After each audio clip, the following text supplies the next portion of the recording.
Prajem príjemné popoludnie. Ja tu dnes stojím jednak ako novinárka redakcie blogu Pole, jednak ako pedagogička Vysokej školy výtvarných umení v Bratislave, ale najmä asi ako občianka, ktorej záleží na krajine, v ktorej žije. A ako tu stojím s týmto mikrofónom predo mnou, tak cítim, že mikrofón mi dáva takú dosť veľkú moc. Že v podstate mohla by som zvolať kričte a vy budete kričať. Mohla by som povedať kráčajte a vy budete kráčať. Blokujte a vy budete blokovať. Ale vy tu dneska nie ste preto, aby vám niekto niečo prikazoval, aby niekto vami manipuloval. My nechceme, aby nami niekto manipuloval. Sme tu preto, že tu dnes chceme byť. Sme tu preto, že nám záleží na našej slobode, že si ju vážime a že sa nám zdá absurdné, že ešte v 21. storočí musíme o svoje práva a o svoju slobodu stále bojovať a obhajovať ju. Sme tu aj preto, že si uvedomujeme, že každé protifašistické gesto sa dnes počíta.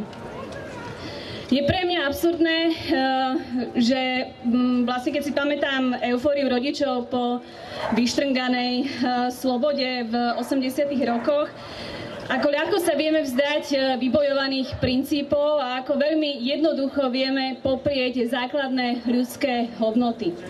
Ako jednoducho vieme vlastne, že sme hrdí na to, že sme Slováci, ale rovnako vieme netolerovať hrdosť iných národností.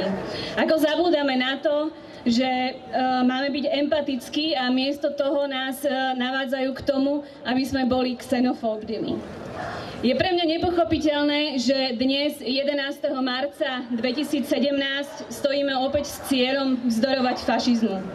Keď sme sa na strednej škole o fašizme učili, tak mi nikdy nenapadlo, že dnes tu budem stáť a budem vlastne proti nemu bojovať.